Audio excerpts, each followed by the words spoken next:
You're right, guys, so if you haven't seen my previous video, I did do a sterilising video, because you should obviously sterilise everything before you get everything ready. This video I am making a strawberry mead. It's just going to be like a strawberry mead. You need about 5 jars of honey. These are about 400 to about 500 grams each. This is going to be obviously a sweet mead. You can make dry meads with less honey, but there is a chance that it won't go right, and I'm obviously not the person to show you how to do that, as this is a sweet mead video. You will need about 5 litres of water as well. This is 6 here, so a little bit of it's going to be thrown, because you need to put it in your 5 litre demijohn.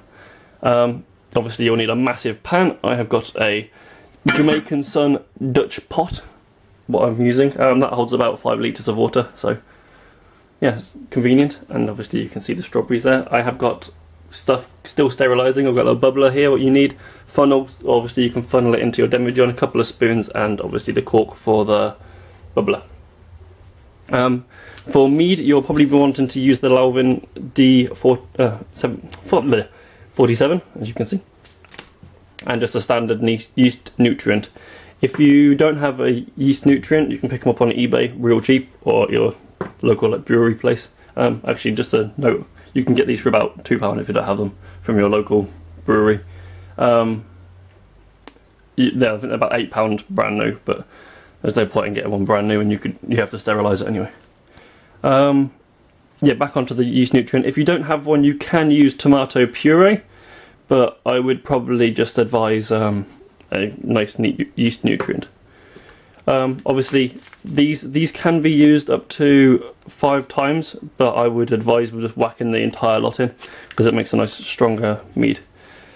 And obviously there is no such thing as a strong mead, only weak men. I'm joking. Right, I'm going to put this on the tripod and get everything going so you can see what to do. Alright guys, so the camera is in a bit of a different orientation. I did try and do it standing up on the floor, but you can't really see the pan from that angle, and this is the biggest hob on the bottom. I forgot to include a second ago, you will need a thermometer. You can get these quite cheap, like anywhere really. It's just a standard electronic one. When you do use it, you don't want to be, so obviously you need to find the temperature of the water when you honey's in there, to be ready to cool down, and then add your yeast and whatever. You don't want, when you're using it, you don't want to obviously hold it against the pan, you want to hold it in the water. So if you hold it against the pan, it'll pick up the reading of the temperature of the pan instead of the actual liquid. Right, pour your water in.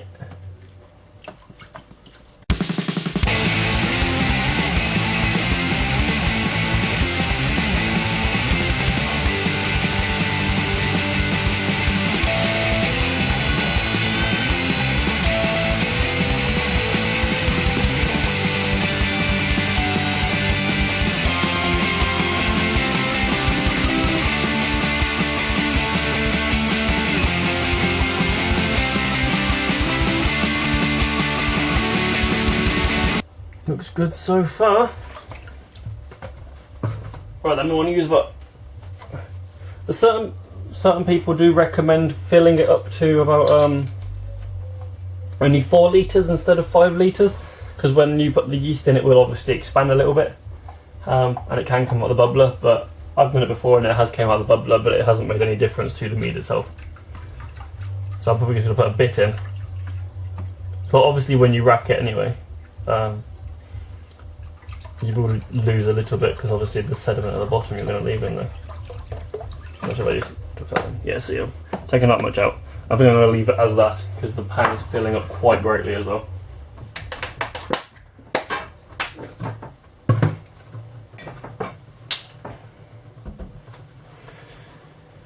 I'll have that warm a little bit. Obviously, you don't want to use cold water, you want to use nice warm water, like room temperature water, not, obviously don't heat it up in the kettle or anything, that'll worse. And you want about 50 millilitres of water. This cup's 60, so just have to guess it. And then that's going to be ready for your yeast. Obviously if you do refrigerate your honey, it's going to be a little bit harder to pour out. You can just warm it up, if you put a basin of water and then put the jars in, it will heat up and it'll come out nice and steadily.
Right, just going to give it a gentle stir, because obviously you don't want the honey to stick to the bottom of your basin.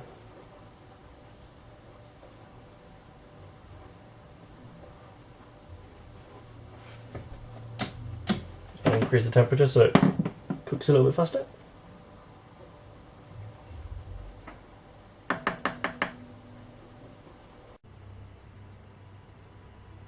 Yeah, right guys, so as you can see, hopefully it's recording, yeah it is. As you can see, it is going up over 60 degrees now, nice and fast. So you want to bring the temperature down. My hob has like a maximum of, so that's in numbers, so 6 is the top, what I had it on before, and I just brought it down to 2.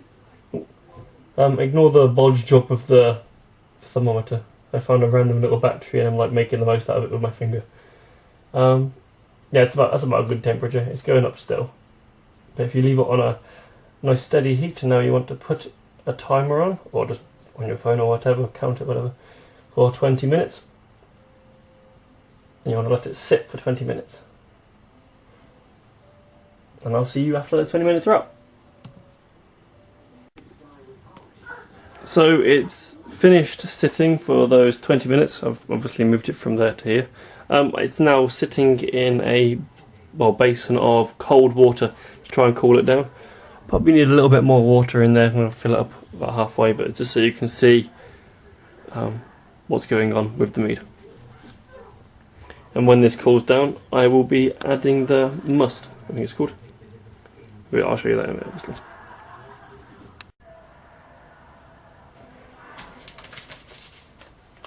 So obviously you can use these up to 5 times. Well, this is what the person said in the shop anyway, where I get it from. They said you can use the yeast up to 5 times, but if you do want a stronger mead, you want to use the whole packet. And I've been used to using the whole packet, so I'm going to start using the whole packet.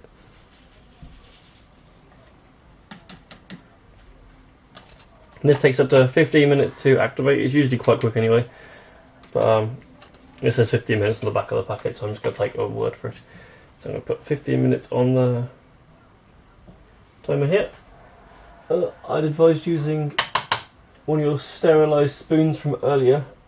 Let's give it a... I'm not too sure if I trust it. Just a bit of water on it. Let's give it a quick mix in.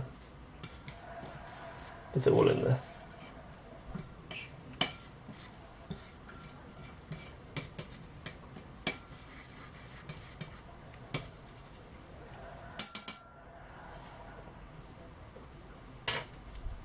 Give it 15 minutes and that should be ready to go. Right, the 15 minutes have gone by. We've got a yeasty water, I guess. And I'm going to quickly add a teaspoon of the nutrient. It's a bit crusty. It's a bit like sugar. That's about a good amount.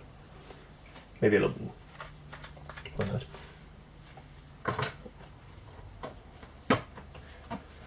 Right, now that's done. I'm going to move the camera over to... Actually, I'll hold on a second. Right, as you can see, there is a frothy substance on the top. We need to try and take that off and just throw it down the sink or anything. Use any old spoon or something. I use this wooden spoon I've been stirring it with. You don't really want this in there.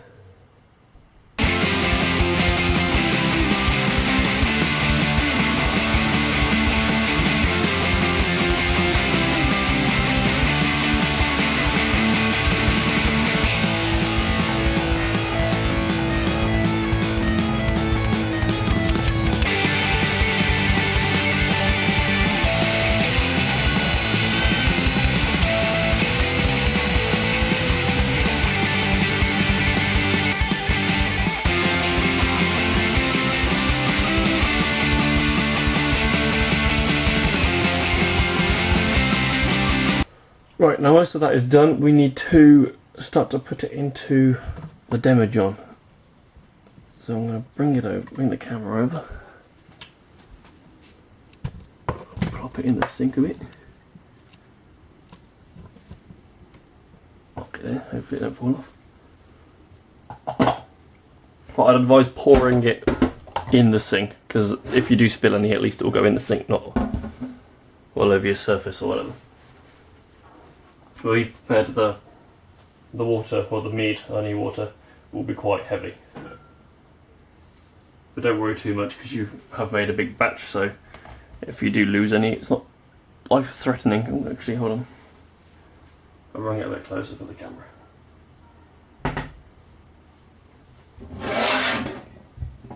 How's that? Yeah, it looks good.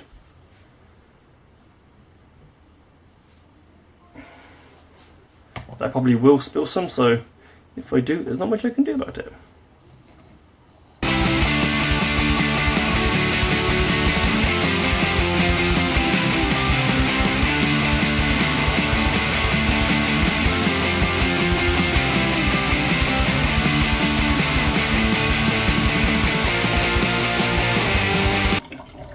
Right.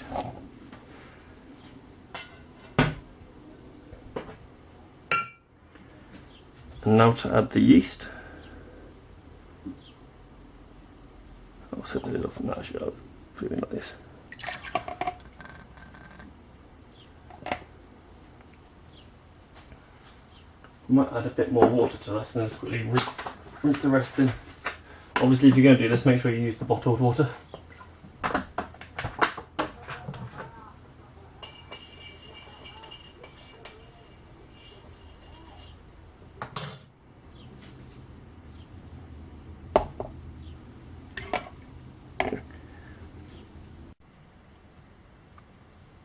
Right, now that's done, it's time to add the fruit.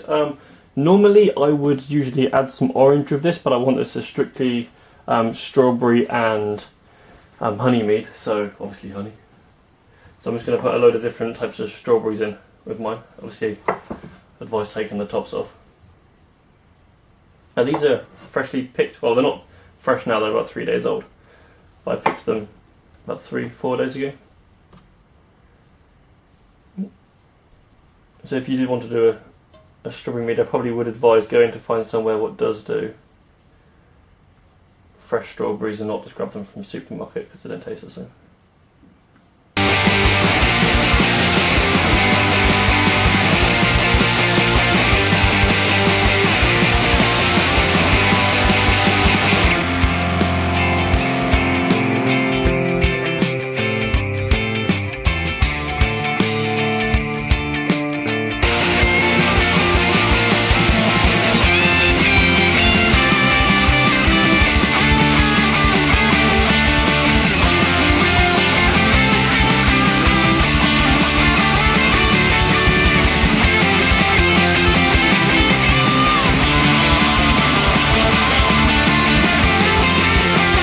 Right, now you've done that, I'm just going to cut them into like chunk sizes so I can actually fit them in the demo jar properly. I'd probably advise chopping them into pieces anyway, just so you can get the most out of the fruit. Some people also like to put raisins in theirs, but I want to try and keep it as basic as I can. And I'll just drop that piece.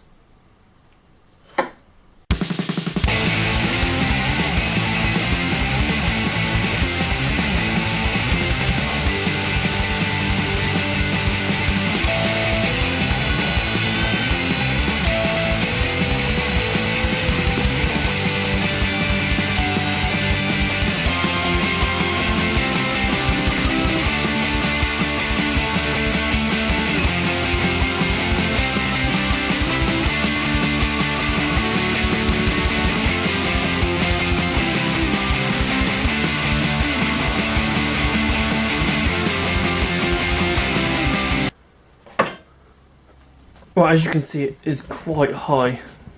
I'll quickly zoom in. There's quite a lot of strawberries in there now, so I'm going to leave it as that as the maximum I'm going to put in. So what you want to do now is you want to zoom in out again. You want to grab your bubbler, put it over to the sink. You want to fill him up about halfway.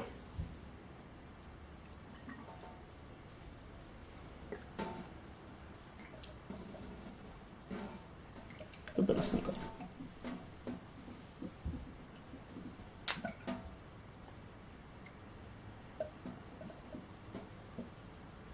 Okay, that looks good.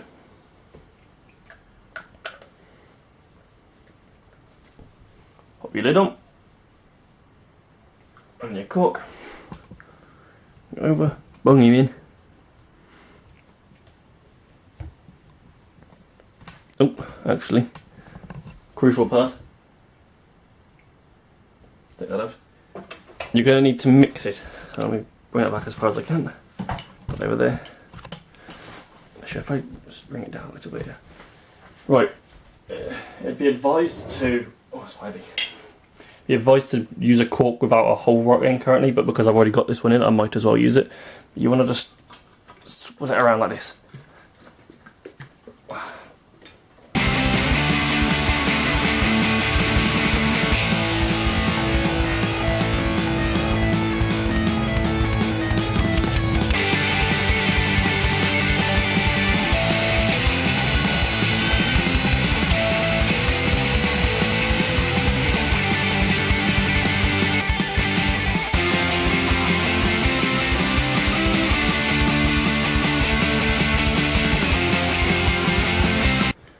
Looks lovely. Right, because mine's filled up quite high, when in a couple of days it will start fermenting a hell of a lot more, obviously, and it will start bubbling up here. You can't really see. So, but because it's bubbling, there will be a chance that it will bubble over and it will start coming out of the bubbler, and it will overflow over it and everything. Don't worry too much. I'd probably just advise lifting it up delicately and then putting like some kitchen rags under it or something. But oh, it's got a leaf in there. I've had flavour. I put some like kitchen towel under it just in case.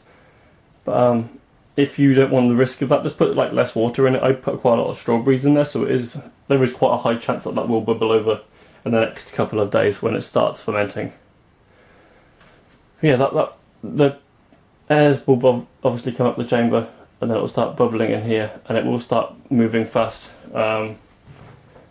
After about a month and a half, it will really slow down, like a hell of a lot. After 2 months, I will obviously, when it's finished fermenting, I will be racking this up, so you will see a video probably in about 2 months' time. So if you are looking for that, I apologise, I haven't got around to it yet, because obviously it is still fermenting. But yeah, if you enjoyed this video, feel free to give it a like. If you want to see more, feel free to drop a sub and give me some loving, and I will see you in the next video. Ciao.